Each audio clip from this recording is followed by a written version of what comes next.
വ്യക്തിജീവിതത്തെക്കുറിച്ചും ദാമ്പത്യ ബന്ധത്തിലുണ്ടായ പ്രശ്നങ്ങളെക്കുറിച്ചും തുറന്നു പറയുകയാണ് സിനിമാ സീരിയൽ താരം വീണ നായർ.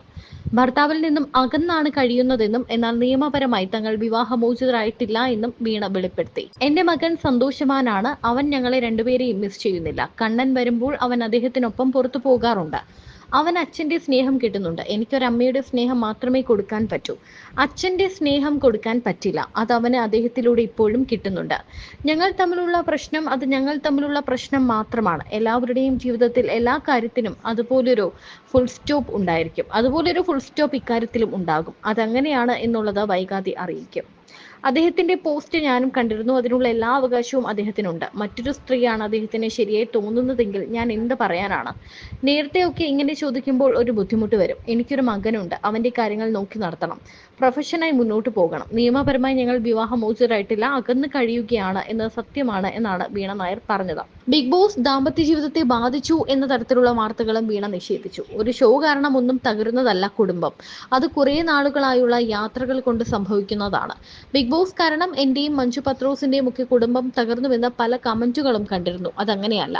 താൻ നേരിടുന്ന ബോഡി ഷെയ്മിങ്ങിനെ കുറിച്ചും വീണ നായർ പറയുന്നുണ്ട്. ചേച്ചിയുടെ പല ഇന്റർവ്യൂസിലും ചേട്ടനെ പറ്റി നല്ല രീതിയിൽ തന്നെ ചേച്ചി ഇപ്പോഴും നല്ലതേ ഉള്ളൂ എനിക്ക് കമന്റ് ചെയ്തിട്ടുള്ളൂ. പക്ഷെ പിന്നീട് ആ റിലേഷൻഷിപ്പ് മുന്നോട്ട് പോയതുമില്ല. ആക്ച്വലി എന്തെങ്കിലും ചേച്ചിക്ക് പറയാനുണ്ടോ? എന്തെങ്കിലും പറയാനുണ്ടോ എന്ന് ചോദിച്ചാൽ ഒറ്റൊരു കാര്യം പറയാനുള്ളൂ. നമ്മൾ ആരായിക്കോട്ടെ, നമ്മൾ റിലേഷൻ തുടങ്ങുന്നതും കല്യാണം കഴിക്കുന്നതും എല്ലാം ഇത് നിർത്താൻ വേണ്ടിയിട്ടോ ഡിവോഴ്സ് ആകാൻ വേണ്ടിയിട്ടോ അല്ല. പക്ഷെ സാഹചര്യങ്ങൾ കൊണ്ടോ അല്ലെങ്കിൽ എന്തെങ്കിലും പ്രശ്നങ്ങൾ കൊണ്ടോ നമുക്ക് മുന്നോട്ട് പോകാൻ തീരെ പറ്റുന്നില്ല എന്ന് തോന്നിയാൽ നമ്മൾ അത് പതിയെ വളരെ ഗ്രാജുവലി അല്ല ഒറ്റയടിക്ക് ബായ്, മറ്റേ ഇംഗ്ലീഷുകാരൻ മറ്റേ കോഫി കുടിച്ചിട്ട് ബായ് പറഞ്ഞു പോകുന്നത് പോലെ നമ്മൾ 8 വർഷം ഞാൻ എൻ്റെ ലൈഫിൽ എൻ്റെ കൂടെ ഉണ്ടായിരുന്ന ആളാണ്. എനിക്കത് പെട്ടെന്ന് ഒരിക്കലും നമുക്ക് അതിൽ നിന്ന് വിട്ടുമാറാൻ പറ്റില്ല. ഒരുപാട് സമയമെടുക്കും. ഞാനിനിയിപ്പം നാളെ ഒരിക്കലും ഞാൻ വേറൊരു റിലേഷനിലാവുകയോ അല്ലെങ്കിൽ നാളെ ഞാൻ വേറൊരു കല്യാണം കഴിക്കുകയോ അല്ലെങ്കിൽ അങ്ങനെയൊക്കെ സംഭവിച്ചെങ്കിൽ കൂടി ഇതൊരിക്കലും നമ്മുടെ ലൈഫിൽ നിന്ന് മറക്കാൻ പറ്റില്ല. കാരണം എൻ്റെ കുഞ്ഞിൻ്റെ അച്ഛനാണത്. ആ അച്ഛൻ എന്നുള്ള സ്ഥാനം ഞാൻ എത്ര ഇനിയും തേച്ചും മാച്ചെന്ന് പറഞ്ഞാൽ അത് മാറ്റാൻ പറ്റില്ല. അമ്പാടിയുടെ അച്ഛൻ സ്വാതി എന്ന് പറയുന്ന ആർജയമ്മൻ എന്ന് പറയുന്ന ആള് തന്നെയാണ്. സോ ആ റെസ്പെക്റ്റ് എനിക്ക് എപ്പോഴും ഉണ്ടായിരിക്കും. ഞങ്ങളിപ്പോൾ സെപ്പറേറ്റഡ് ആണ്. എനിക്ക് തോന്നുന്നു ഞാൻ ഇത് വളരെ ഓപ്പൺ ആയിട്ട് പറയുന്ന ഫസ്റ്റ് ഇൻ്റർവ്യൂ ഇതായിരിക്കും. ഞങ്ങൾ സെപ്പറേറ്റഡ് ആണ്.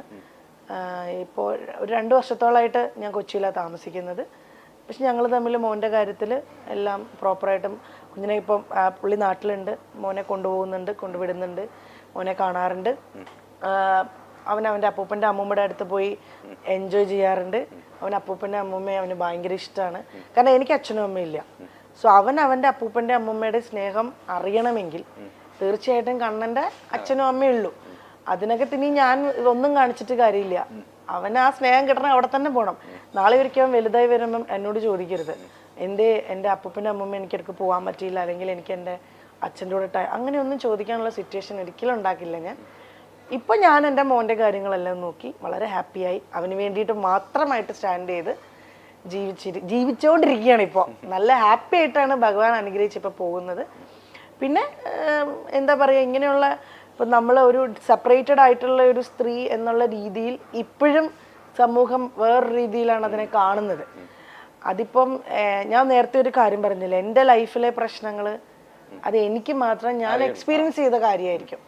അതുപോലെ തന്നെ അദ്ദേഹത്തിനും ഉണ്ടായിരിക്കും.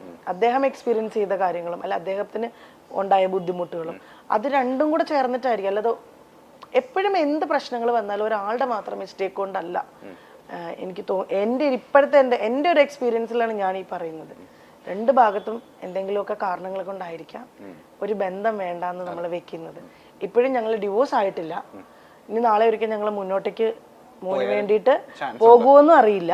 പൂർണ്ണമായിട്ടും ആ ബന്ധം വേണ്ട എന്ന് നമ്മൾ മറ്റേ കട്ടൻ റൈറ്റ് പോലെ അങ്ങനത്തെ ഒരു തീരുമാനത്തിൽ എത്തിയിട്ടില്ല. പക്ഷെ ഞങ്ങൾ വിളിക്കും, മോൻ്റെ കാര്യം സംസാരിക്കും, വഴക്ക് പിടിക്കാറുണ്ട്. ഇപ്പോഴും ഞങ്ങൾ തമ്മിൽ വഴക്കുണ്ടാവാറുണ്ട്. ഫോണിൽ കൂടെ ആർഗ്യുമെന്റ്സ് ഉണ്ടാവാറുണ്ട്. നമുക്ക് വേണ്ട എന്ന് പൂർണ്ണമായിട്ടും നമ്മൾ തീരുമാനിച്ചാൽ പിന്നെ ഈ വഴക്കിൻ്റെ ആർഗ്യുമെന്റ്സിൻ്റെയും കാര്യങ്ങളില്ല. കട്ട് ഓഫ് ചെയ്താൽ പിന്നെ നെവർ മൈൻഡ്, അങ്ങനെ ആണല്ലോ. പക്ഷെ ഇപ്പോഴും അത് അങ്ങനെ പോയിക്കൊണ്ടിരിക്കുക. ഇപ്പോഴും മറ്റേ ക്ലൈമാക്സ് ആയിട്ടില്ല. ക്ലൈമാക്സ് ആകുമ്പോൾ ഉറപ്പായിട്ടും ഞാൻ എൻ്റെ ഒഫീഷ്യൽ പേജിലൂടെയും കാരണം ഇത് ഞാൻ പോലും അറിയാതെ നാട്ടുകാർ ആഘോഷിച്ചു. കാരണം ഞാൻ എൻ്റെ കുറെ വാർത്തകൾ ഇതിനോടകം വന്നിരുന്നല്ലേ, അതായത് ആ സമയത്ത് ബിഗ് ബോസിൽ നിന്ന് ഇറങ്ങിയതിന് ശേഷമാണെന്ന് തോന്നുന്നു കുറെ ന്യൂസ് വന്നിരുന്നു സെപ്പറേറ്റഡ് ആയി ഡിവോഴ്സ്ഡ് ആയി എന്നൊക്കെ പറഞ്ഞു. അതെ, അത് പിന്നെ അത് ഞാൻ ഒരിക്കലും മറ്റുള്ളവരെയും കുറ്റപ്പെടുത്തില്ല. കാരണം ഇൻഡസ്ട്രിയിലുള്ള എല്ലാ ആൾക്കാർക്കും എന്തെങ്കിലും നമ്മൾ തമ്മിലൊരു പിണക്കം വന്നാൽ കൂടെ അവർക്ക് എപ്പോഴും ക്യൂരിയോസിറ്റിയാണ്. സെലിബ്രിറ്റീസ് ആയാലും അല്ലെങ്കിൽ ഇപ്പോൾ രാഷ്ട്രീയക്കാരുടെ ലൈഫായാലും അല്ലെങ്കിൽ ഇപ്പോൾ ഇൻഫ്ലുവൻസേഴ്സിന്റെ ലൈഫായാലും ഒക്കെ സെലിബ്രിറ്റി എന്നുള്ളൊരു സ്റ്റാറ്റസ് ഉണ്ട്, അവരുടെ ലൈഫിൽ എന്ത് നടക്കണു എന്നറിയാൻ വേണ്ടിയിട്ട്. അത് ഓൾമോസ്റ്റ് ഇപ്പം നമുക്ക് പോലും നമ്മുടെ കൂടെയുള്ള സെലിബ്രിറ്റീസിന്റെ ലൈഫിൽ എന്ത് നടക്കുന്നു ഒരാൾ പറയുമ്പോൾ അത് കേൾക്കാനുള്ള കൗതുകമുണ്ട്. ആ കൗതുകം തന്നെ അവർക്കുള്ളൂ. അത് പിന്നെ അത് വേറെ രീതിയിലാക്കും. അതിപ്പോ ട്രെൻഡായി മാറിയിട്ടുണ്ട്. കുറച്ച് കഴിയുമ്പോൾ ഇതിനും ഒരു വാല്യൂ ഇല്ലാതാവും. അപ്പൊ ഇതൊക്കെയാണ് സംഭവം. ഞങ്ങൾ ഇപ്പൊ സെപ്പറേറ്റഡ് ആണ്. മോന്റെ കാര്യങ്ങൾ നോക്കി. മോൻ നൈപുണ്യ സ്കൂളിലാണ് പഠിക്കുന്നത്. 1ാം ക്ലാസ്സിലേക്ക് പോണു. ഹാപ്പി ആയിട്ടിരിക്കുന്നു ഞാൻ. വേറെ പ്രശ്നങ്ങളൊന്നുമില്ല. നമ്മളൊരു റിലേഷൻ വേണ്ടാന്ന് വെച്ച് കഴിഞ്ഞിട്ട് നമ്മൾ ലൈഫിലേക്ക് താഴേക്ക് പോന്നു കഴിയുമ്പോഴാണ് നമുക്കതിനെ അയ്യോ എന്നൊരു തോന്നൽ വരാം. പക്ഷെ നമ്മളൊരു റിലേഷൻ അല്ലെങ്കിൽ അതിൽ നിന്ന് മാറിയിട്ട് നമ്മൾ ഓക്കെ ആയാൽ മതി. അപ്പം അത് ഏത് റിലേഷൻ ആയാലും, ഇപ്പോൾ ഒരു പ്രണയം ഉണ്ടായിട്ടുള്ള നമുക്കൊരു പ്രണയത്തിൽ നിന്നാണെങ്കിലും നമ്മൾ റിക്കവർ ചെയ്ത് വന്നിട്ട് നമ്മൾ മുന്നേക്ക് നല്ല രീതിയിൽ പോയാൽ മതി. അവിടുന്ന് താഴെ പോയി ഡിപ്രഷനായി ഹോസ്പിറ്റലൈസ്ഡ് ആയി ആത്മഹത്യ അതൊന്നും അല്ലാണ്ട് ഒരു സ്റ്റെപ്പ് നന്നായി മേലേക്ക് പോകുന്നുണ്ടെങ്കിൽ അത് നല്ലതാണ്. ഞാൻ പറഞ്ഞില്ലേ, എല്ലാ സമയവും കടന്നു പോകും. ഒന്നിനും സ്റ്റെബിലിറ്റി ഇല്ല ലൈഫിൽ. ഇപ്പൊ നമ്മൾ ഈ സംസാരിച്ചുകൊണ്ടിരിക്കുന്നത് ഒരു അരമണിക്കൂറിൽ ഇത് തീരും. ഇത് റെക്കോർഡായിട്ടുണ്ടാവും. ഈ സമയത്ത് ഞാൻ പറയുന്നതൊക്കെ ഉണ്ടാവുള്ളൂ. ഞാൻ പറയല്ല, ഞാൻ ഇപ്പൊ പറയുന്ന കാര്യങ്ങളും എൻ്റെ നിലപാടുകൾ നാളെ ഒരുപക്ഷെ മാറിയേക്കാം. ഞാൻ ഇപ്പോഴും പറയുന്നത് എടുത്തു പറയണം. ഞാൻ ഇപ്പൊ പറയുന്ന ഈ കാര്യങ്ങളൊക്കെ നാളെ ചിലപ്പോൾ ഈ നിലപാടുകൾ മൊത്തം മാറിയേക്കാം. കാര്യം മനുഷ്യരാണ്. നമ്മൾ ചിന്തിക്കുന്ന പോലെയല്ല നമ്മുടെ ലൈഫ് പോകുന്നത്, നമ്മുടെ എക്സ്പീരിയൻസ് പോകുന്നത്. നമ്മുടെ എക്സ്പീരിയൻസിലൂടെയാണ് നമ്മൾ പല കാര്യങ്ങളും തീരുമാനിക്കുന്നത്, അല്ലെങ്കിൽ പറയുന്നത്, അല്ലെങ്കിൽ പ്രവർത്തിക്കുന്നത്, ചെയ്യുന്നത് എല്ലാം. അതുകൊണ്ട് നിലപാടുകൾ മാറ്റം ഉണ്ടാവും. ഇപ്പോഴത്തെ എൻ്റെ നിലപാടിൽ ഞങ്ങൾ രണ്ടുപേരും ഹാപ്പി ആയിട്ട് സെപ്പറേറ്റഡ് ആയിട്ട് ജീവിക്കുന്നു. മോന്റെ കാര്യത്തിൽ രണ്ടുപേരും ഹാപ്പിയാണ്. അവൻ ഹാപ്പിയാണ്. അവൻ്റെ അപ്പൂപ്പൻ്റെ അമ്മ അടുത്ത് പോകുന്നുണ്ട്. അത് ഹസ്ബൻഡിൻ്റെ അമ്മയുടെ വീട്ടിൽ പോകുന്നുണ്ട്. ഹസ്ബൻഡിൻ്റെ കൂടെ വരുമ്പം ട്രിപ്പ് പോകുന്നുണ്ട്. മോനെ അതുപോലെ തന്നെ പോയി. ഞങ്ങൾ തമ്മിലുള്ള പ്രശ്നങ്ങൾ മാത്രമേ ഉള്ളൂ. അത് മോനെ അഫക്റ്റ് ചെയ്യാൻ ഞാൻ സമ്മതിക്കില്ല. അത് എന്റെ തീരുമാനം. വീട്ടിലിടാനുള്ള സാധനം അമ്മച്ചനെ അറിയാൻ പറ്റില്ല. വീട്ടിലിടാനുള്ള സാധനം കാണിച്ച് അമ്മൂച്ചനെ ചീത്ത പറയുന്നത്. അമ്മച്ചനെ അങ്ങനെ അമ്മച്ചൻ നല്ല ഗുഡ് ബോയ്യാ. ഋഷി പോലെ കാണിച്ചത്.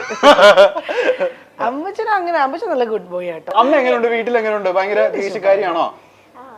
പണ്ട് ജിമ്മിൽ പോവാറുണ്ടായിരുന്നു.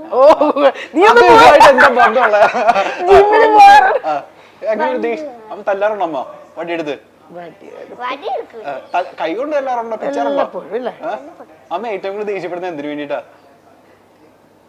എങ്ങനെ ദേഷ്യപ്പെടുന്നത്? അങ്ങനെ ദേഷ്യപ്പെടാനും മാത്രമുള്ള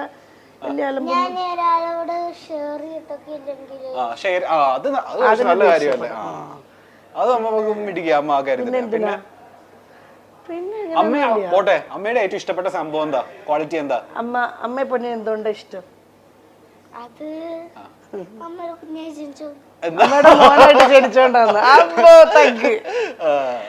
അടിപൊളി. പിന്നെ ഒന്നുമില്ല. അമ്മയുടെ ഒട്ടും ഇഷ്ടമില്ലാത്ത കാര്യം എന്താ? ദേഷ്യപ്പെടുത്തായിരിക്കും. അമ്മ എപ്പോഴും ദേഷ്യപ്പെടുവോ?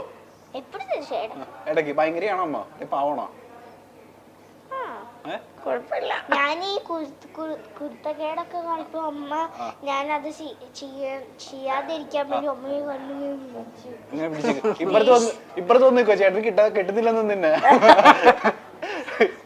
അങ്ങനെയൊക്കെയാണ് കാര്യങ്ങൾ. ഇപ്പൊ എത്രാം ക്ലാസ്സിൽ പഠിക്കുന്നത്? ഇവിടെ നിന്നോ? എത്രാം ക്ലാസ്സിൽ പഠിക്കുന്നത്? ഒന്നിലാവാൻ പോകുന്നു. ഏത് സ്കൂളാ? നൈപുണ്യയിലല്ലേ? നൈപുണ്യയിലെ ഫ്രണ്ട്സ് ഒക്കെ ഒന്ന് ചോദിക്കാറുണ്ട്, അമ്മ ഫാനാണല്ലോ, അമ്മയുടെ ചോദിക്കണ്ടോ?